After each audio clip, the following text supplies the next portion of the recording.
kita bisa menghemat biaya, kita juga berpartisipasi untuk menjaga lingkungan hidup kita tentunya.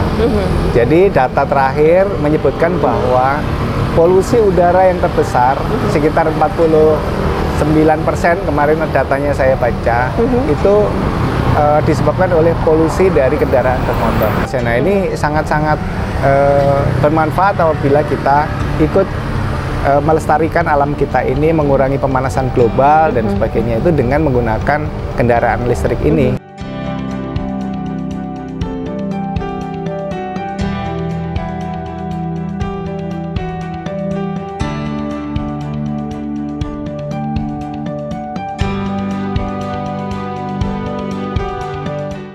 Nah pemirsa, barusan kita sudah mencoba untuk menggunakan motor listrik.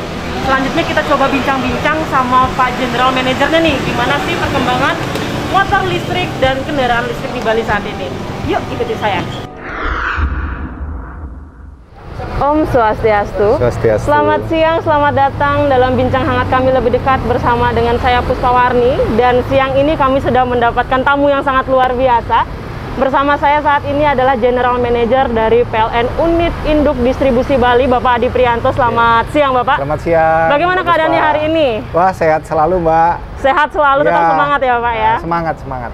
Nah, tentu saja Bali ini sangat luar biasa ya, Pak ya. Walaupun tengah dihantam oleh pandemi pariwisata tengah melesu, tapi tentunya selalu ada kabar positif yang menarik untuk masyarakat ya, Bali. Tentunya begitu. Iya, tentunya dari PLN nih, kabar positifnya apa teman-teman? Jadi PLN sudah siap nampaknya untuk menyambut proses percepatan dari kendaraan bermotor berbasis listrik ya Pak ya. Iya. Terbukti pada siang hari ini saya Puspawarni bersama dengan Pak Adi Prianto juga saat ini sedang berada di SPKLU ya Pak ya. SPKLU, salah satu SPKLU dari PLN yang ada di depan Tiara Dewata. Mungkin teman-teman di rumah juga sudah bisa melihat. Nah Pak, terkait dengan kendaraan bermotor berbasis listrik, apa nih kesiapan PLN sendiri untuk proses percepatannya? Iya, bagus Pak. Sorry, aku buka ini biar enak. Dan di tempat terbuka nggak apa-apa ya. Nggih. Mbak Puspa, kita sudah banyak persiapan untuk menyambut era baru. Betul. Berkendara dengan menggunakan kendaraan listrik. Mulai dari sepeda listrik, sepeda motor listrik, mobil listrik. Mobil listrik. Ya. Bahkan kita sudah punya komunitas bersepeda dengan sepeda listrik. Keren sekali. Ya, tentunya begitulah. Jadi kalau kita bersepeda dengan sepeda konvensional, itu pada saat-saat tertentu kan kita capek atau apa ya, kondisi kesehatan kita dan sebagainya. Ini kita bisa menggunakan baterainya untuk bisa berkendara dengan enak. Ya, tanjakan dan sebagainya kita bisa bagus lah, tidak memacu jantung kita. Ini bagusnya sepeda listrik. Kemudian yang kedua, motor listrik. Motor listrik ini bagus sekali ya untuk kita gunakan karena selain kita bisa ngecas di rumah, ya kita tinggal tidur, kita bisa ngecas motornya di rumah. Pagi-pagi kita sudah bangun, kemudian langsung bisa menggunakan motor listrik itu untuk kegiatan sehari-hari, Mbak Puspa. Nah ini sangat murah karena pada jam-jam tertentu, yaitu jam 22 sampai dengan jam 6 pagi, kalau ngecas kendaraan listrik itu dapat diskon sekitar 30%. Wow, luar biasa aja. Nggak supermarket aja ada diskon, PLN pun ngasih diskon. Ngasih diskon. Iya. Nah, kemudian dari sisi bahan bakar, kalau kita bandingkan dengan motor bensin, tentunya sangat jauh. Sangat jauh. Biaya kita 20 sampai 25% cuma dibanding dengan biaya pakai kendaraan bensin. Berarti dapat dikatakan bahwa 75% lebih murah dong dari 75% lebih murah. Iya. Kita ambil angka yang besar aja ya, Pak ya. 75% lebih murah daripada kendaraan konvensional pada umumnya gitu ya. Sangat-sangat murah ya. Operasional cost-nya gitu. Cobalah pakai motor listrik. Iya. Jual kendaraan atau motor bensin Anda, beli motor listrik. Langsung direct ini ya Pak ya. Iya. Mengarahkan kepada masyarakat untuk segera mengkonversikan motor atau kendaraan konvensionalnya menuju kendaraan listrik. Nah, untuk menjawab keresahan masyarakat di luar sana, Bapak, katanya apa sih sebenarnya jika kita ingin melakukan sesuatu, pasti kita memikirkan dampak positif dan negatifnya. Iya. Nah, untuk kendaraan listrik sendiri ini sebenarnya sejauh apa sih dampak positifnya bagi kehidupan masyarakat? Apakah menjaga udara lebih tetap lebih bersih ketimbang menggunakan kendaraan konvensional yang menggunakan bahan bakar atau bagaimana, Pak? Ya, selain tadi yang kita bisa menghemat biaya, kita juga berpartisipasi untuk menjaga lingkungan hidup kita tentunya.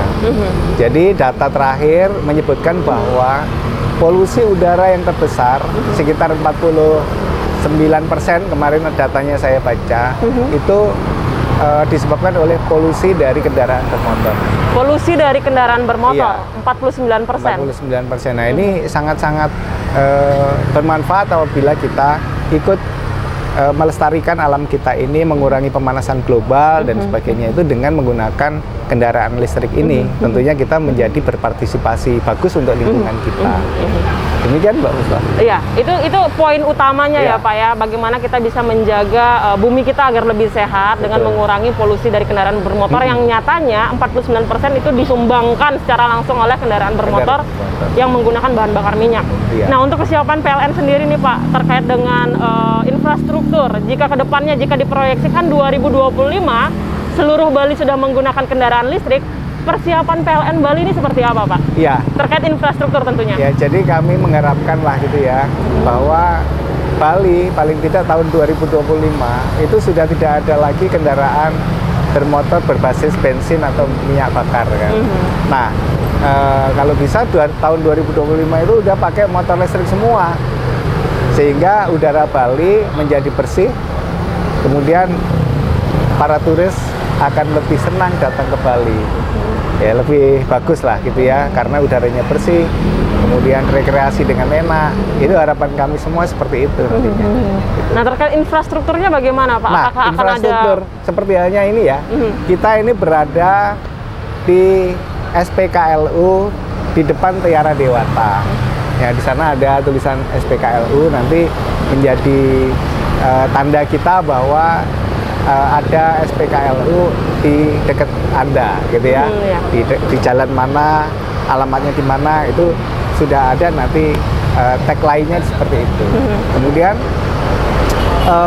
ini atapnya ya, atapnya itu terbuat solar, dari solar panel. Ya, jadi solar panel ini bisa di-mix dengan jaringan listrik kita, digunakan untuk ngecas kendaraan listrik.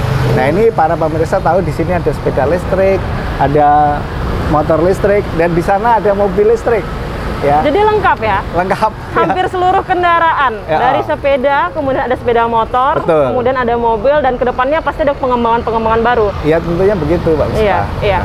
Nah, terkait infrastruktur sendiri, tentunya PLN selalu berusaha untuk memberikan yang terbaik. Dan jumlahnya, Mbak, kita sudah lebih dari 100. Ya. Di Bali lebih dari 100? Ya, di sini yang fast charging itu ada 2 lokasi di sini dengan di Benoa. Kemudian di sini ada 1, 2, 3. Ada 3 yang fast charging. Jadi kalau ngecas mobil, ini cuma 45 menit sudah penuh.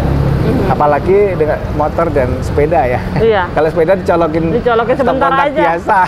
Stop biasa, motor juga demikian ya. Jadi udah 100 lebih yang untuk ngecas kendaraan umum. Tetapi harapannya sebetulnya adalah para yang punya kendaraan listrik ini bisa ngecasnya di rumah. Bisa ngecas di rumah, tentunya dengan tambahan 30% diskon ya Pak ya, dari PLN tadi. Ya. Jadi kalau misalkan ngecas umum nanti mungkin sekitar 2.400 atau 2.500 rupiah per kWh-nya, karena kan kita juga harus memberikan keuntungan kepada yang pengusaha-pengusaha SPKLU ini gitu ya. Tetapi kalau ngecas di rumah itu memang harganya didiskon lagi, menjadi lebih murah lagi. Nah, tentunya ini sebuah berita yang sangat bahagia bagi masyarakat di Bali pada khususnya ya Pak, karena ini merupakan inovasi terbaru. Nah, ada PR Pak untuk mengedukasi masyarakat agar percaya menggunakan kendaraan bermotor berbasis baterai ini, dan juga kekhawatiran yang dialami masyarakat mungkin nantinya kalau di tengah jalan mati habis baterainya, bagaimana untuk mengedukasi masyarakat gitu Pak? Iya. Apakah PLN melakukan pendekatan-pendekatan tertentu begitu? Ya, tentunya begitu ya. Kita dalam mengedukasi masyarakat itu pasti kami terlibat di dalamnya. Kemudian pemerintah daerah, tokoh-tokoh masyarakat tentunya juga berperan untuk bagaimana bisa mengedukasi masyarakat luas. Ya, yang pertama dari sisi penghematan, ya, bahwa menggunakan kendaraan listrik itu pasti lebih berhemat. Tadi itu kita sebutkan 20-25% biayanya dibanding dengan menggunakan kendaraan konvensional. Biasa, gitu. Kemudian yang kedua, dari sisi lingkungan hidup, kita dalam berkendara juga membantu untuk kebersihan lingkungan hidup, ya, sehingga kita tidak terjadi nanti atau kita bisa mengurangi pemanasan global. Kemudian yang ketiga adalah dari sisi penyediaan infrastruktur. Tentunya kita juga sudah menyiapkan infrastruktur baik di umum, di tempat-tempat umum, maupun sebetulnya bisa ngecas di rumah tadi. Sebetulnya bisa ngecas di rumah. Ya, jadi harapan kami sebetulnya ngecasnya di rumah itu sebesar 80%-an lah kira-kira. Yang 20% ini adalah orang-orang yang kehabisan tadi. Kehabisan di jalan, kita ngecas lah mampir sebentar, sambil ngopi, sambil santai, ngecas kendaraan listriknya. Kemudian pergi lagi.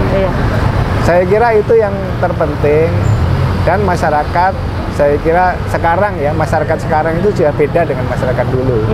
Tiga hal tadi itu menjadi hal yang paling utama untuk diperhatikan, terutama generasi muda nih. Generasi muda. Ya. Saya juga kena ya Pak, generasi muda. Ya, generasi muda sekarang udah jauh lebih cerdas lah dibanding dengan generasi muda pada saat saya muda dulu. Anak-anak sekarang udah pada pinter-pinter semua gitu ya, udah pada mengerti tentang lingkungan hidup dan sebagainya. Nah, anak-anak muda, kalau kaum milenial itu pasti akan tertarik dan akan menggunakan kendaraan listrik ini, gitu ya. Saya kira anak-anak muda sekarang cerdas-cerdas. Demikian. Terima kasih Pak Adi, dan tentunya ini menjadi titik acuan bagi anak-anak muda juga ya Pak, untuk segera melakukan pembaharuan terhadap negeri dengan cara mengubah kendaraan konvensionalnya menjadi kendaraan listrik, dan itu tentu saja juga mendukung program-program pemerintah ya, guna menjadikan Indonesia menjadi negara yang lebih baik, sehat tentunya, dan sehat. Iya, tentu saja terima kasih Bapak. Nah, setelah ini kita akan segera melihat-lihat. Ayo. Kita akan segera mencoba bagaimana jika kita mengendarakan kendaraan listrik, apakah nyaman atau tidak, apakah benar irit atau tidak. Kita akan coba setelah yang satu ini. Jadi kita akan sama-sama melihatnya sekarang. Terima kasih.